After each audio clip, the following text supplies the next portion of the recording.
Why are refugees housed in fancy hotels in the UK? The use of luxury British hotels to accommodate refugees and asylum seekers in the UK has sparked significant controversy and resentment from taxpayers. The UK spends over £8 million per day on luxury hotels for these migrants. As British families struggle to afford food and pay their power bills, why are their taxes spent on luxury hotel rooms for illegal migrants? If these fancy hotels are being used to prevent refugee destitution, why aren't British homeless people given the same support? Why hasn't the UK followed Germany in building temporary, low-cost accommodation instead of relying on expensive hotel rooms? Firstly, the UK is bound by legal obligations. The UK is a signatory to the 1951 Refugee Convention and its 1967 Protocol. This means the UK must protect individuals fleeing persecution based on race, religion, nationality, or political opinion. While a person is waiting for their asylum claim to be assessed, they are not legally permitted to work. This restriction means that asylum seekers cannot support themselves, even if they wanted to. Alarmingly, this process often takes months or even years, particularly if illegal migrants do not have their paperwork in order upon arrival. Under the Immigration and Asylum Act 1999, Section 95, the UK government has a legal obligation to provide support to asylum seekers who are either destitute or at risk of becoming destitute. That support includes accommodation and a weekly allowance. Ideally, the Home Office would provide low-cost, shared accommodation for illegal migrants while they wait for their asylum claim to be assessed. However, with such a dramatic increase in the number of asylum applications in recent years, and an overwhelming backlog of applications to process, the availability of low-cost housing has not kept pace with the number of illegal arrivals. As a result, the government began using hotels as accommodation for refugees.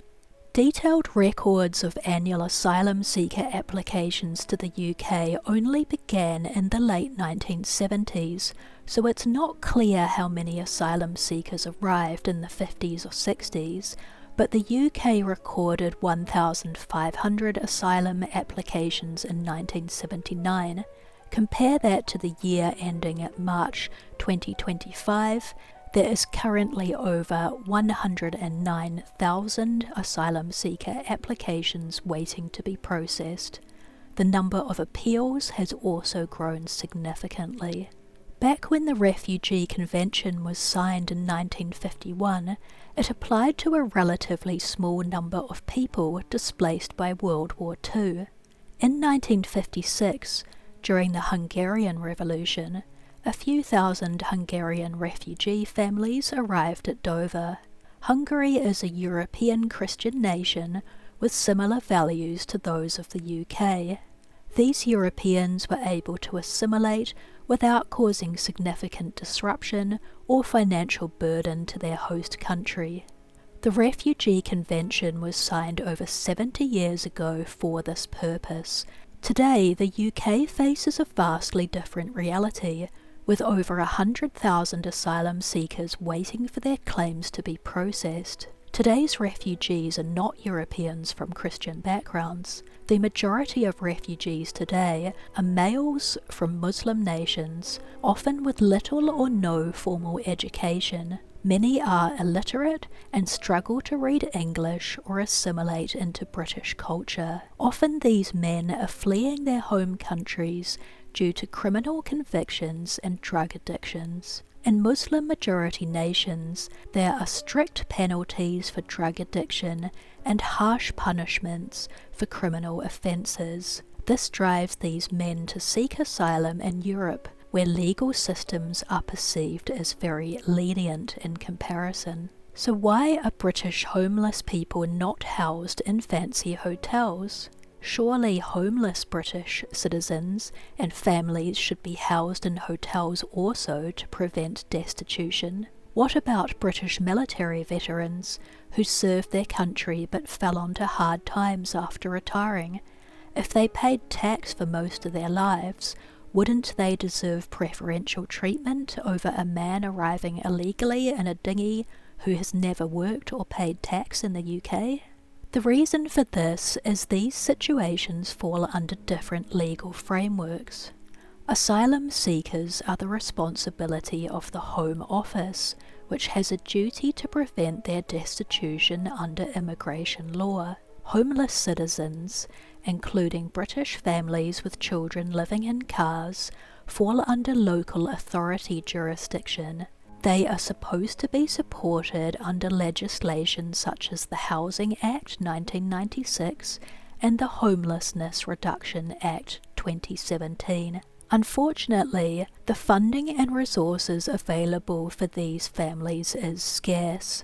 This creates a stark divide between the assistance British citizens get compared to the luxury hotel accommodation asylum seekers get from the Home Office. Critics have pointed out that if a homeless British man throws away his passport and washes up on shore in a dinghy, he'll be able to live in a fancy hotel, but if he follows the correct procedures and applies for assistance as a British citizen, he'll still be homeless and on the streets. So why can't the UK just build cheap housing and provide modest accommodation for both refugees and homeless Brits, instead of putting refugees in luxury hotels and providing no accommodation for citizens? The German government quickly built temporary housing for the influx of illegal immigrants. The UK, by contrast, relied heavily on the private sector to solve the housing problem.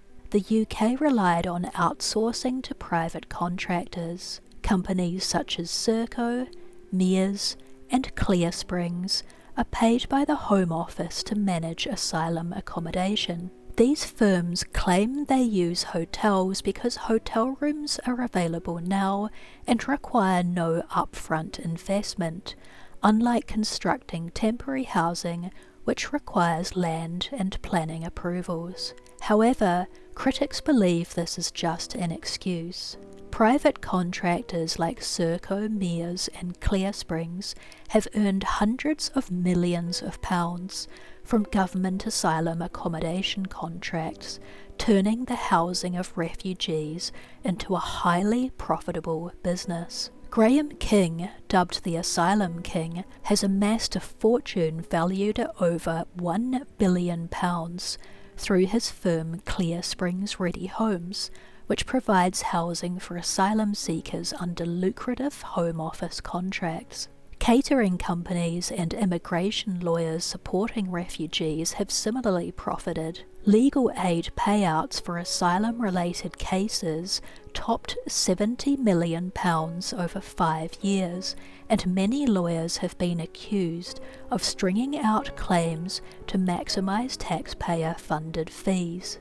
This raises questions about whether lawyers are driven by any genuine humanitarian concern for refugees, or just by the opportunity to get rich from a broken, corrupt system.